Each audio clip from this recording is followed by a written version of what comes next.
Hello and welcome to For The Drive, and in today's video I am taking a look at a brand new British sports car maker.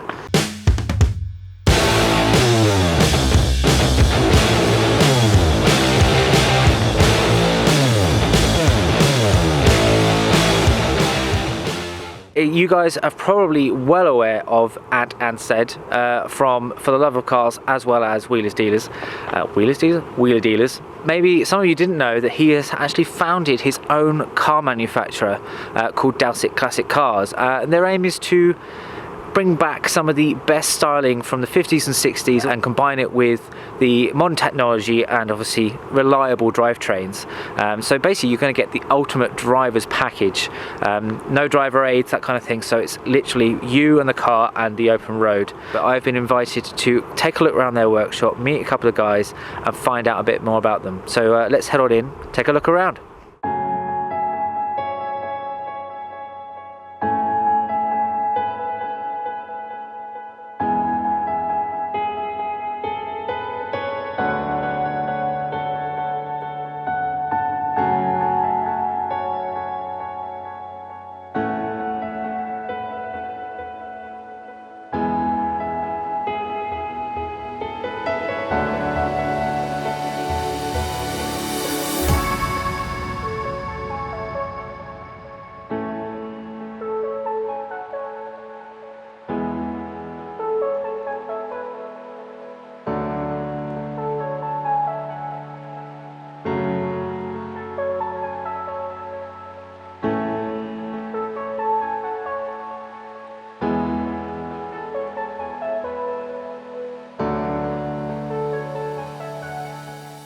So we are standing next to the chassis 002 named Comet. Immediately a beautiful looking car, so congratulations already on that. It's not even been on the road properly yet. And as you can see behind, 003 is currently in production. 001 I understand is in America with Ant and some guys developing an EV drivetrain. That's correct. So potentially hopefully future-proofing, so when petrol sadly dies, we can actually carry on with these beautiful cars. First off, kind of just tell us a bit about what you were trying to achieve with the design, because as I say, it's got some beautiful elements of some of the most iconic styling of back in the day, 50s and 60s kind of cars. What were you trying to achieve? What were you trying to do with the car? Well, I think the design brief was to come up with a brand new car that captured the golden era of the British sports car. So the car is designed cherry picking all the things that we like about the British sports car. So it isn't a replica or a recreation, it happens to be a brand new car, but it's got that familiarity. Why did you go for the LS3? The LS3 it's a crate engine, it's quite a simple engine to use, and to put in this car we just thought, you know what, 6.2 litres of power going for a fiberglass bodied car, it's just going to be immense. The power's going to be incredible. As I must mention, it has no driver aids. I don't know whether I mentioned that before, but it has nothing. So it's going to be phenomenal. So Darren, tell us a little bit more about the LS3 itself, and actually, you know, what you've modified. As you said, it was a crate engine, but What have you done to it to make it your own? Well, what we've done with the LS3 is you can see the position of the engine within the chassis. We've set it back almost a foot from the front axle, so we've got almost a 50-50 weight distribution within the vehicle when you've got occupants in there. Mechanically on the engine, what we've done is, because the constraints of our chassis and the constraints of the engine bay, we've had to re-engineer a lot of the ancillaries. So we've got our own bespoke bracketry that holds our own selected air conditioning compressor. We've got our own modified starter motors on here, or starter motor. Again, alternator, we chose a bespoke alternator, so we've had to make everything work with the LS3. Now we've coupled that with a Tremec T5 gearbox, so obviously there's a certain amount of engineering that goes on between the LS3 and the 5-speed manual box, but we wanted to keep it a raw experience, true to the era that we're trying to emulate. Following the car back, we have a limited slip differential in the car. And as you said earlier, there are no driver's aids, there's no traction control, there's no ABS. We've just got a beast of a car, 430 brake horsepower and pure old school driving. which I'd say is definitely going to make a hell of an experience. Yeah, definitely. So let's take a wander around and meet Chris inside the cabin. And I'd say, tell us about the interior, because this already, I mean, the quilting and like the build quality is incredible. Like I'm thrown away. I mean, so just look at that roof. It's just incredible. So tell us a bit about how you guys are doing this and keeping it, you know, as bespoke and obviously such a high quality. Okay, so I mean, this interior doesn't exist anywhere in the world. This is something that we build on site. This is all made from fiberglass, and as the cars progress, we might change bits and pieces, so they're all totally bespoke builds. We have a trimmer that helps us out, and we do all of our own trimming, and the customer requested diamond stitch headlinings and trans tunnels, so we can make that happen. But generally, we can do anything that the customer asks for. Yes, and if I'm not mistaken, the seats are actually customised to their particular like dimensions. That's correct. So it's almost like when you go to a tailor and get a suit made for yourself. It's the same thing happens here. If the customer's 6'2" and they might need their seat moving further backwards than normal, we can do that. We do everything on site. This is the ultimate suit. That's incredible. Correct. A very expensive suit. Yeah. We'll take elements of a classic car like the old school gauges, but still with a modern feel. Same with the steering wheel. So we have a classic look steering wheel, but with a modern running car. And say, as the camera can see, the fact that you've got quite a modern sound system, and as I say, I'll show you on the door cards, and there's actually a sub behind that seat. You know, so you basically literally whatever they want, they can have the best mod cons. That's correct. So we all take for granted. That's right. This customer come in one day and just said, I want a reverse camera, I want sat nav, I want a nice loud sound system. So we said okay, and we accommodate that. As we said, actually, with the mod cons and things like that, AC is something that everyone takes for granted. I mean, I don't think I could actually get into my car nowadays without going, AC must be on. But from judging from the front, there isn't anything.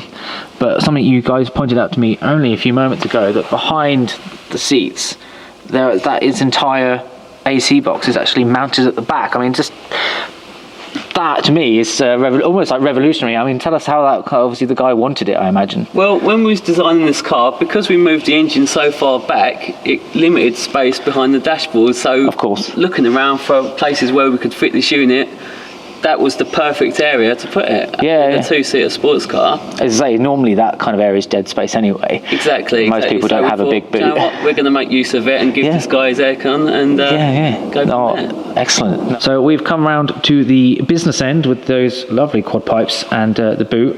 If I'm not mistaken, with the AC system, you've had to make a little bit of modification to the boot. So because we've lost space in the boot through the AC unit, which is behind there, we're now looking at bespoke luggage manufacture, so we can get our own little Dowsetts bags and suitcases to fit within the confines of the boot space. So that is the Comet and the factory tour of Dowsetts Classic Cars. So a huge thank you to you guys for showing me around, and obviously showing you guys around, because it's an incredible project and I'm very excited for the future. The next thing we're going to do is that we're going to Bruntingthorpe Airfield to put this car through its paces. So see you guys in a sec. So I am now standing at Bruntingthorpe Aerodrome with the beautiful Dowsetts Classic Car Comet behind me, immediately meeting the guys here that were standing behind me, just doing some bits and pieces to the car ready for today's events. It is sounding very promising for the amount of power and usability of the car. The test driver that we've got today was praising it literally the second he come pick us up from the gate. So today I'm very excited, but let's take a quick closer look at this beautiful car, the Comet.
of that 6.2 litre V8 going to the rear wheels with no driver aids. So this is all this man here, and my god, what a team.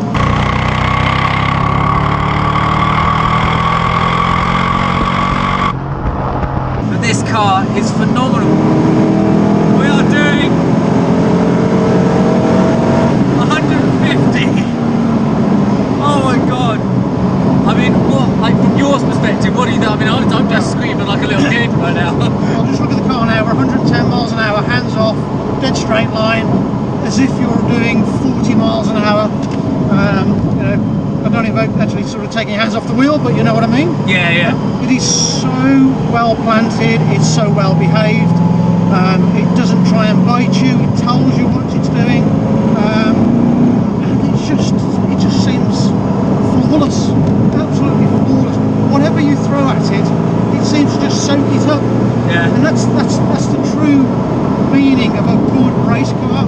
When you get plenty of feedback and it's telling you what it's going to do, what it's not going to do, and there's no nasty surprises with it. You know, I'm just being gentle with everything, and I think that's what you do with any supercar. As long as you're gentle with all the controls, it's being gentle back with us, which is, you know, really nice. There doesn't seem to be any foibles with it. It doesn't seem to be aggressive back, and you can just throw it into the corners. You see, absorbing the bumps well. Yeah, I was just saying, I mean, for a low slug sports car that weighs very little really, Yep. suspension's quite good ride, quite comfortable. And we can talk at 130 miles an hour. Yeah.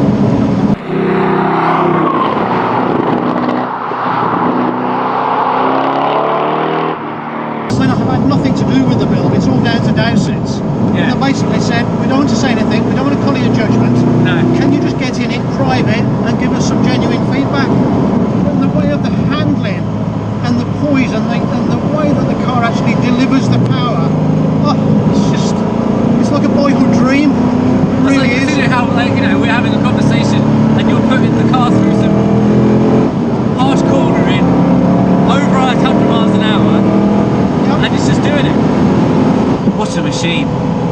But you know, to have a car, I went out in it the first time yesterday and I did 2 laps and I came back in and I said, that car is going to be wonderful. They were 2 very steady laps, but you know with a car, you do know, you know, the moment you jump in it, go through the first corner and it feels as if it goes where you're pointing it straight away without any fuss. Yeah. You sort of know that you've got a good car then. Yeah. And it's just continued from there.